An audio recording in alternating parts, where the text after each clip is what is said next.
passe bien. Et donc Claire, alors, vous ne voyez pas son visage parce que pour l'instant, elle s'est très modestement effacée derrière son PowerPoint, mais elle a la main sur ce que vous voyez là, et donc si quand elle le choisira, elle pourra enlever le PowerPoint et on pourra voir notre intervenante. Voilà, Claire, c'est à vous. On vous écoute. Vous m'entendez? Très bien. Vous m'entendez? Oui. Oui, c'est bon. Ok. Bonjour. Je regrette de ne pas pouvoir être parmi vous pour ce colloque et pour toutes les discussions autour de ce thème. Mais je remercie les organisateurs pour cette occasion de faire partie des communications et des discussions cet après-midi. Et j'espère que tout continue à se passer bien avec la technologie. Je parle de la parure, la richesse et la complexité sociale dans la préhistoire.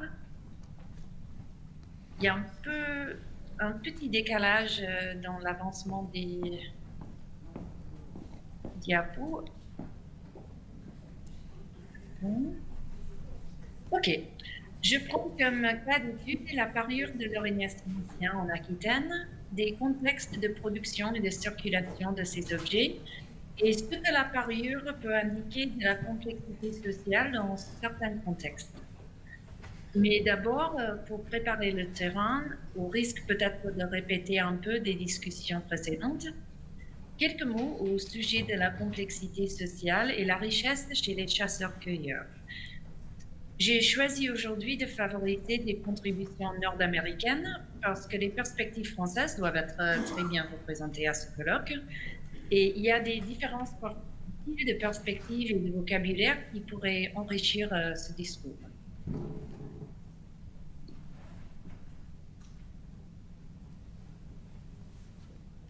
Okay. Quant à la question de la complexité sociale, il y a chez les chasseurs-cueilleurs, comme chez toute société humaine, une grande diversité.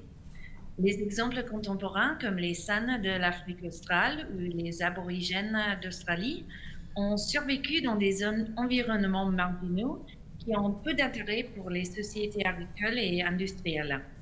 C'est dans ces contextes que les groupes ont tendance à être plus petits, que la culture matérielle a tendance à être plus simple et plus adaptable, et que les structures sociales ont tendance à être plus égalitaires.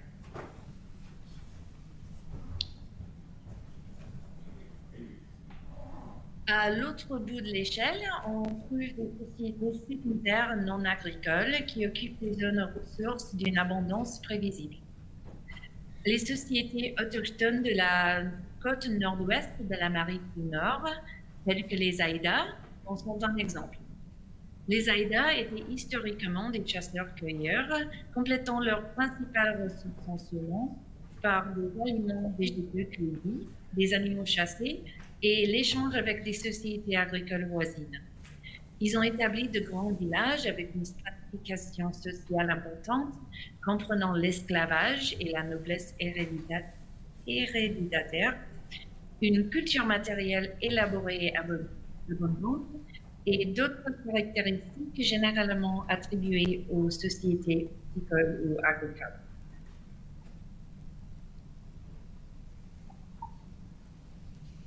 Déterminer où sur cette échelle se trouvaient les sociétés préhistoriques et mieux définir la variabilité qui existait entre ces deux extrêmes sont parmi les grands défis auxquels les préhistoriens se confrontent.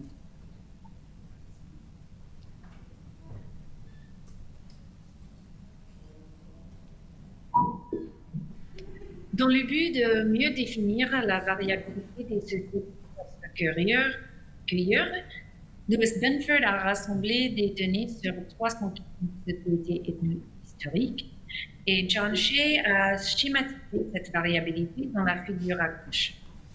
Le concept de la complexité sociale peut être un peu nébuleux et ces catégories peuvent être utiles pour les décrire en termes plus concrets. Ils sont les pourcentages d'alimentation venant de ressources animaux, vitales et aquatiques, la densité démographique et le nombre de déplacements par an. Pour beaucoup de contextes préhistoriques, ces variables peuvent être vraiment difficiles à estimer.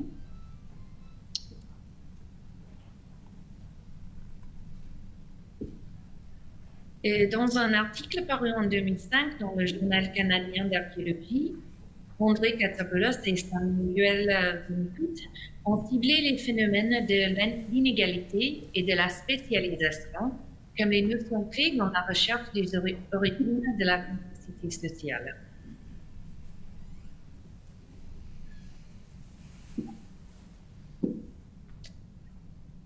L'introduction d'un numéro spécial de Current Anthropology sur la transmission intergénérationnelle de la richesse et de l'inégalité chez les sociétés prémodernes a défini 3 modes de richesse qui sont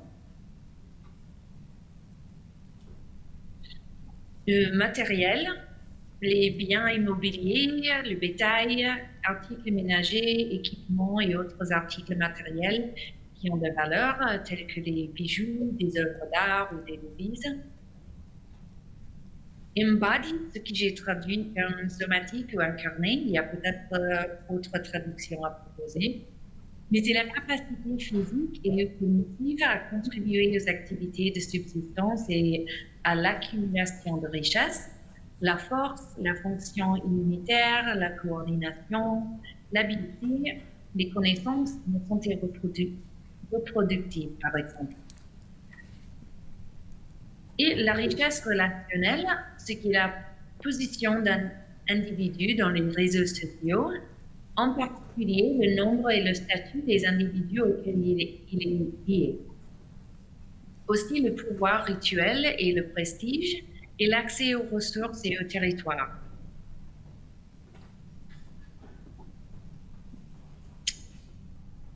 Un des articles dans ce numéro spécial porte sur la transmission de richesses chez plusieurs sociétés chasseurs-cueilleurs et les auteurs font quelques observations qui sont pertinentes pour la discussion de la complexité sociale dans la préhistoire.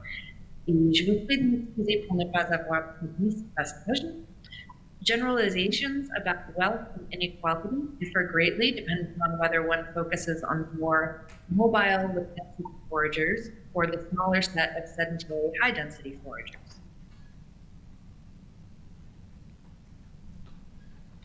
In most foraging societies, variation in material wealth has less effect on well-being than variation in other forms of wealth, such as health or social connections.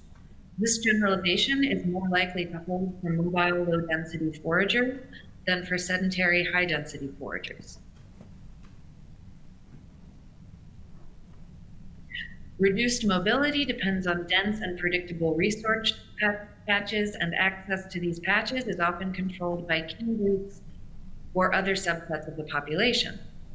If variation in patch productivity is great enough, those who control the richest patches can exchange access to them for economic and political services.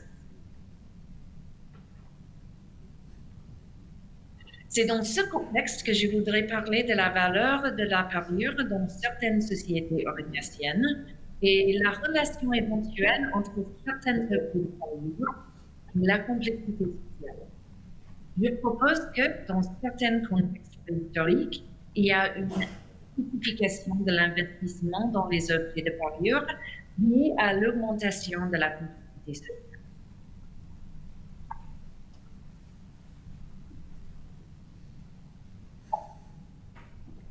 Une grande diversité a été documentée dans la parure aurignacienne, mais d'un point de vue socio-économique, tous les objets de parure n'ont pas la même valeur.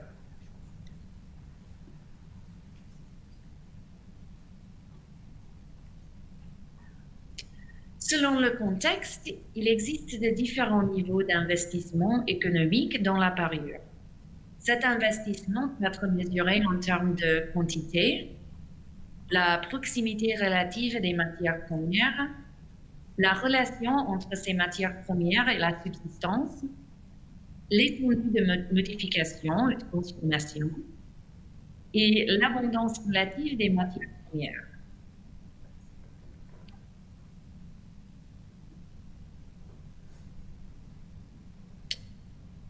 Pour les perles qui sont très petits, il faut bien sûr garder en tête le pianiste de récupération, qu'il peut avoir beaucoup de perles au site aurignaciens, surtout fouillées avant l'époque moderne, que les perles n'ont pas été récupérées. Il faut aussi considérer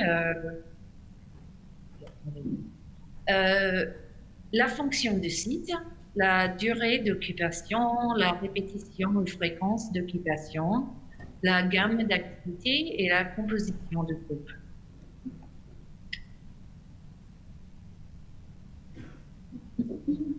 Mais à l'exception de quelques cas remarquables, comme les sites du Vallon de Castelmerle, la plupart des sites aurignaciens ont livré une quantité très restreinte d'objets de parure.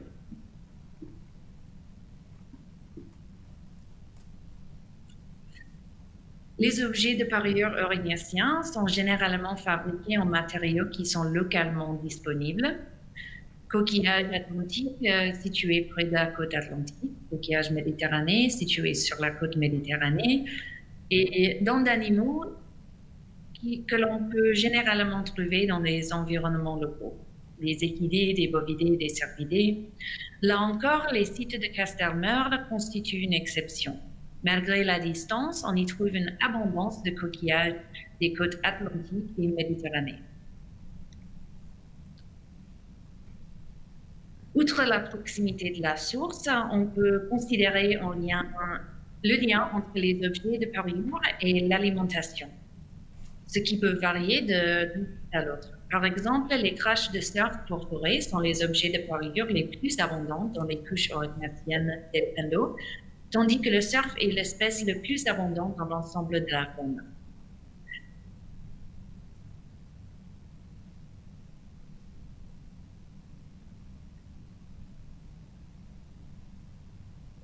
Okay. Il y a aussi la transformation des matières premières qui marque un investissement économique du temps et de connaissances. La perforation d'une coquille ne constitue pas le même investissement de temps que la fabrication de perles à partir d'un fragment d'ivoire.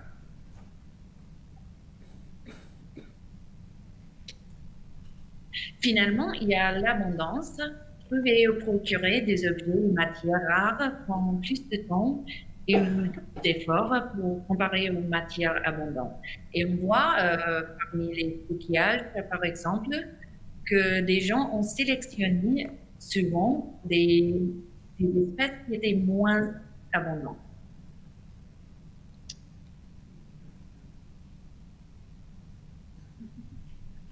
La plupart des exemples de parure pendant le Later Stone Age ou le Early Upper Paleolithic occupent un bout de l'échelle, pendant que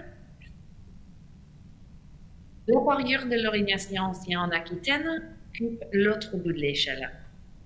Alors, il y a une grande différence dans l'investissement économique dans les objets de parure.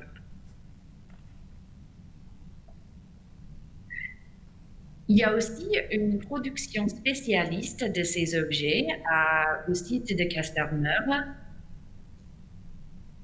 et puis une circulation dans les réseaux régionaux d'échange.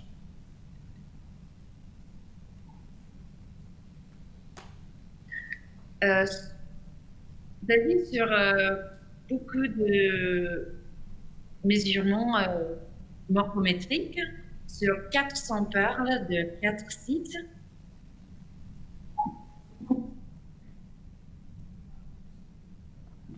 j'ai montré que la morphologie de ces perles et la distribution des déchets de production supportent une interprétation de production spécialiste et de circulation dans les réseaux d'échange national.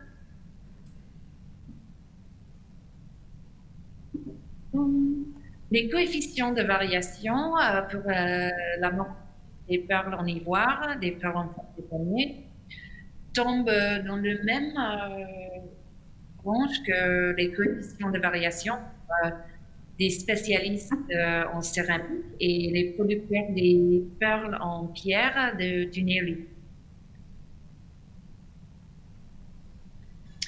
Pour la distribution de déchets, on voit que, comparé à la quantité des perles au site de Castelmerle, les productions, les étages de fabrication sont plus présentes à l'Antiquette et à Castanet qu'à Isturiz et Boissonnerie, par exemple.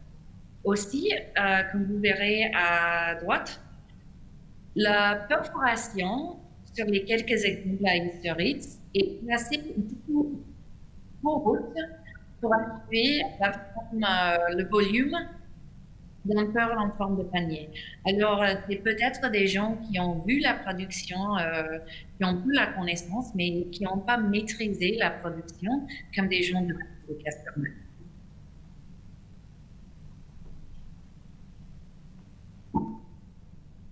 Alors, la parure et la complexité sociale à l'orientation en Aquitaine.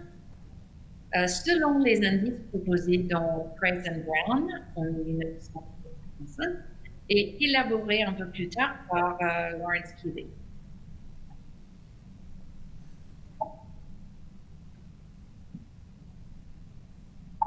Donc, on voit à l'orientation ancien une technologie plus complexe qui implique des stocks plus importants d'articles et une plus grande complexité dans la fabrication de ces articles. Par exemple, les centaines de pointes à balles fondues livrées par le site d'Avril Blanchard.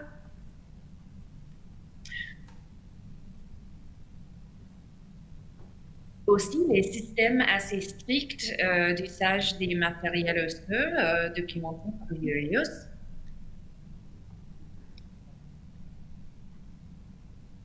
Une économie de subsistance intensifiée impliquant l'exploitation d'un large éventail d'espèces et d'habitats, ainsi qu'une concentration accrue sur quelques espèces de base.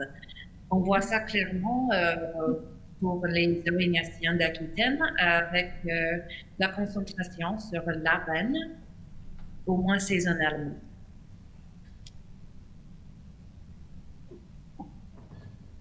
Les débuts de la spécialisation professionnelle au niveau d'individuels, de familles et ou de sites d'occupation.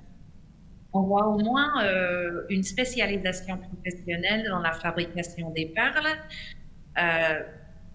au niveau de sites d'occupation à Castelmerle. Une plus grande territorialité mise en évidence par une plus grande utilisation de symboles d'identité, comme les cultures en Jura Souabe, aussi du Perle, de Castelmerle ou du Jura Souabe, et l'art pariétal. De plus grandes quantités et des réseaux de commerce plus vastes, ce qui est lié à la spécialisation croissante et la production mentionnée ci-dessus. Alors, ces réseaux d'échange sont bien documentés pour les matières premières lithiques, en corrélation avec ce qui précède l'utilisation de moyens d'échange standards. Alors, je propose que ces perles en ivoire et en talc ont circulé dans ces réseaux, un peu comme des devises, des moyens d'échange standards. Et éloigné des littérales, c'est là qu'on trouve une fabrication intensive des perles dans des matières comme l'ivoire. Et est-ce que c'est une innovation économique pour créer la richesse matérielle et pour négocier et maintenir la richesse relationnelle, de rester, de conserver un pouvoir dans ces réseaux régionaux d'échange? Alors, dernièrement, je pose la question si un grand investissement dans la parure peut indiquer une complexité sociale dans certains contextes, quand c'est plus difficile peut-être à estimer les autres indications de la complexité. Aussi, le Keynésien nous donne un exemple de la complexité mosaïque et conditionnelle. C'est pas partout dans le Keynésien qu'on voit cet investissement augmenter dans la parure et la symbolisme. Et la complexité, y compris une aristocratie éventuelle, est apparue dans certaines circonstances et en certains moments. Alors, la participation dans des systèmes complexes peut être moteur de la production intensifiée de certains objets symboliques. Merci de votre attention.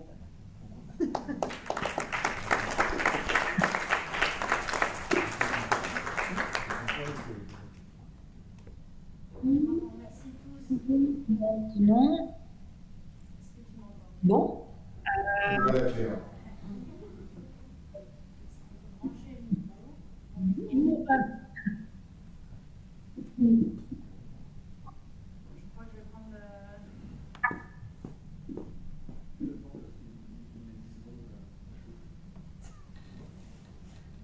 Bonjour Claire.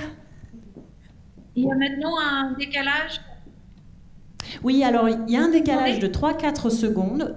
Donc on va ouvrir assez rapidement les questions à la salle. Il faudra tenir compte de ce décalage et donc laisser le temps à Claire de répondre et avant d'enchaîner sur une autre question. En tout cas, merci beaucoup pour cette contribution qui s'inscrit bien dans la suite logique des débats qui ont été ouverts sur la signification de l'investissement dans la parure par Bruno Boulestin ou sur celle de la spécialisation de l'expertise par Christophe hier. Y a-t-il des questions ? Qui se lance ?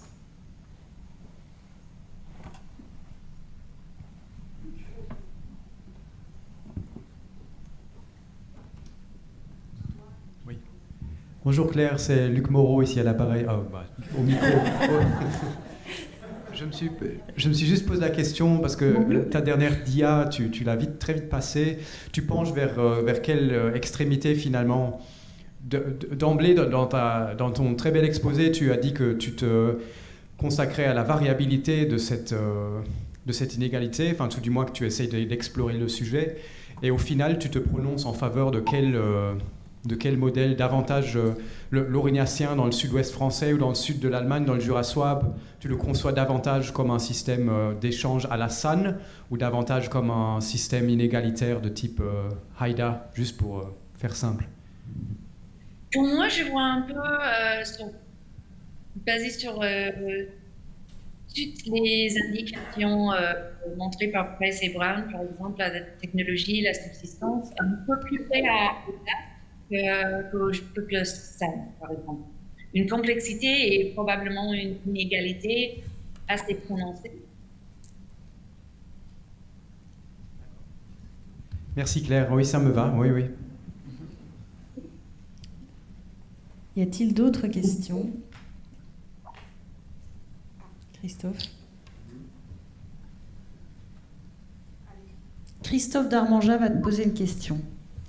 Oui, alors c'est en rapport avec ce qu'on discutait hier avec Bruno en particulier, qui avait fait une intervention sur justement ce problème de est-ce que la parure c'est du temps de travail, est-ce que le temps de travail c'est de la valeur, est-ce que la valeur c'est de la monnaie, enfin voilà, il a réveillé l'économiste qui sommeille en moi, enfin dort d'un œil, hein, voilà.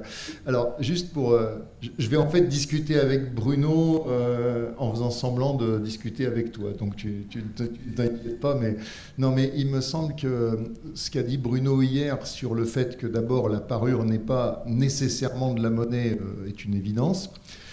Ensuite, sur le fait que le temps de travail que représente la fabrication d'un objet chez des chasseurs-cueilleurs n'est pas forcément du temps de travail économique, au sens où notre société repose sur l'échange généralisé des produits et cet échange, enfin on ne va pas faire une grande leçon de théorie de la valeur, mais enfin voilà, cet échange se faisant fondamentalement sur la base de la dépense en travail nécessaire, etc.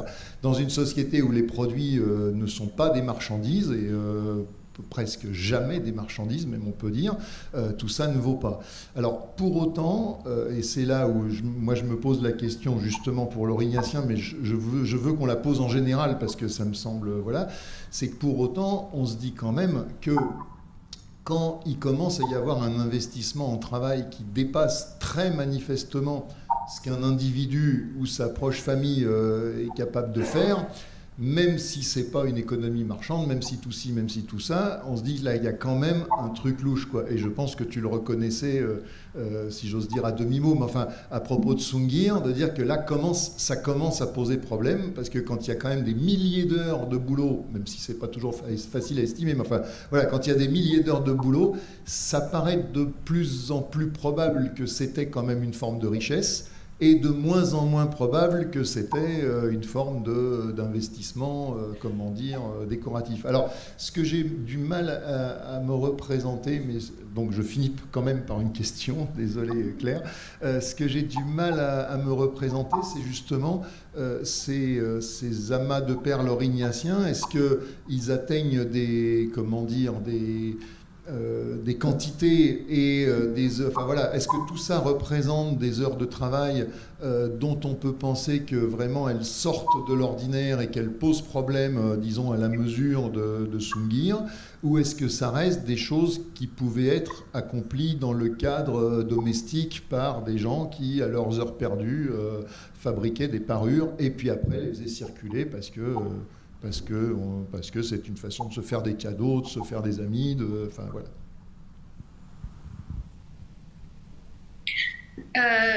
C'est là que je trouve très utile ces 3 modes de richesse identifiés par des anthropologues dans ce numéro spécial de Current Anthropology.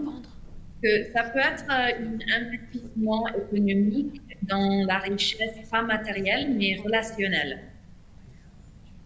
Que pour rester dans les réseaux, pour être compétitif dans ces réseaux d'échange qui sont évidents dans la circulation des matières énergétiques, des gens éloignés des côtes ont investi beaucoup d'heures dans la production des centaines de perles en ivoire. Et c'est intéressant aussi que l'ivoire, c'est un matériel qui se trouve dans l'intérieur géographiquement, mais pas sur les côtes. Même si c'est possible de faire des perles en train par exemple, on ne le fait pas. Alors, cette restriction à un matériel assez rare et aussi l'insistance sur la standardisation, qui sont très standardisées, cela m'indique que les perles doivent être fabriquées comme ça, ce qui prend beaucoup de temps pour avoir une valeur économique dans ces réseaux. Mais c'est aussi bien possible que le valeur pour ces gens, c'est pas sur le marché économique, mais l'investissement dans le maintenu des relations à grande distance. Oui. Une réponse brève de Bruno, et après on a une question et ensuite on en Oui, alors c'est plutôt une réponse à Christophe, du coup. Bon, je suis d'accord avec toi sur le nombre à partir d'un certain moment. Bon, si on compte production personnelle, c'est-à-dire ce que peut faire un individu et le temps que ça lui prend, oui, évidemment, à partir d'un certain nombre, mais quel nombre? Tout le problème, il est là. C'est-à-dire que les 350 000 perles du chasseur-cueilleur de la côte nord-ouest, effectivement, on peut faire le calcul au ras des pâquerettes, ce sont des heures et c'est même des centaines d'heures, donc là, on est largement. À l'autre bout, 1500 perles, c'est rien. Les SAN, ils les fabriquent en 20 minutes. Hein. Non, mais je rigole pas, parce qu'ils ne les font pas une par une. Non, mais c'est ça. Il faut voir aussi les techniques. Donc après, effectivement, bon, je le dis, Sungir, ce qui interroge, c'est le nombre. Ça fait quand même, bon, bah, mettons 5000 pour chacun des enfants au maximum, hein, donc bon, bah, 5000 perles. Moi, je suis incapable de dire quel temps ça représente, et je pense que, bon, l'argument de Testard, il est un petit peu tordu pour le coup, là, les générations qui enfilent des perles, mais c'est vrai que la question qui est derrière, c'est sur combien de temps ces vêtements, parce que c'est le problème de ces vêtements, si le gamin ne meurt pas. Bon, là, le gamin meurt, il est enterré avec ses fringues. Si le gamin ne meurt pas, il grandit. Le vêtement, il devient quoi? Les perles qui sont dessus, elles viennent quoi? Est-ce qu'elles sont recyclées, pas recyclées? Moi, je n'ai pas la réponse. Mais il n'est pas du tout évident qu'on fabrique 5000 perles tout d'un coup pour faire une super veste jaquette à la mode. Hein. Donc les perles, elles peuvent être recyclées, récupérées, etc., etc. Parce que se pose la question de qu'est-ce que devient le vêtement si le gamin ne meurt pas. Ensuite, les exemples sales. Une mère peut passer des dizaines d'heures à fabriquer un collier pour son gamin, juste pour le plaisir, son gamin.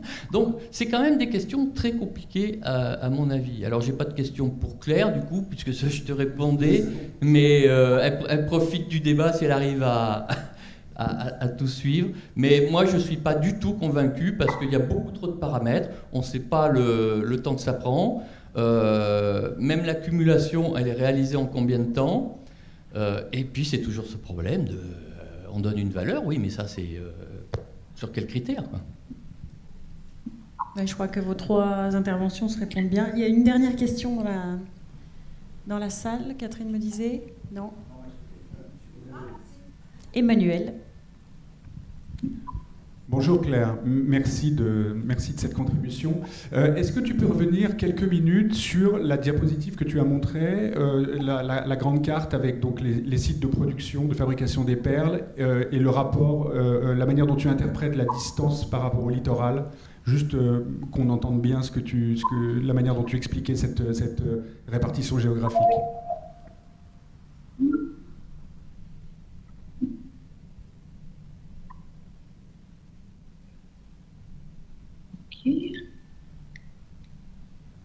Lequel? Celle qui est juste... Tu viens de la passer, en fait.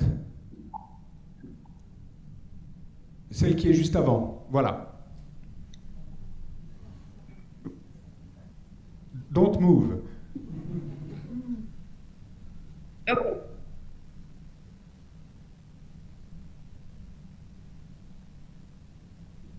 But talk.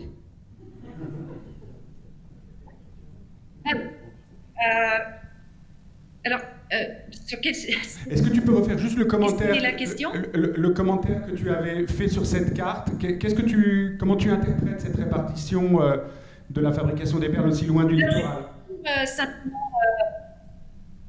je trouve intéressant, et aussi pour répondre aux questions précédentes, les perles en ivoire, on sait, parce que nous avons fait des expérimentations actualistes pour refaire ces perles en ivoire. L'ivoire, c'est très, très difficile à travailler. Ça prend beaucoup des heures. Et c'est la standardisation qui impose le temps étendu pour fabrication. Et ça indique aussi, dans d'autres contextes, comme le néolithique, on accepte facilement qu'il y avait des spécialistes, mais on a les mêmes figures, les mêmes chiffres pour l'Aurignaciens, qui montre qu'il y a des spécialistes qui avaient... C'était un nombre assez restreint des gens qui ont produit ces objets. Et ça prend beaucoup de temps, l'ivoire. C'est pas comme les perles en œuf d'Autriche qu'on peut abraser beaucoup à la fois. On doit faire individuellement ces perles en forme de panier. Mais c'est intéressant de noter que la fabrication des perles en ivoire se passe seulement aux sites qui sont éloignés des littorales et où on trouve aussi, en France au moins, des coquillages. Alors ça suggère un peu l'échange ou au moins la circulation de ces objets. Est-ce que cette réponse te convient, Emmanuel? Merci beaucoup, Claire. On va passer à l'intervention suivante parce que malheureusement, on a dû démarrer tard avec un repas qui a été pris à la vitesse éclair.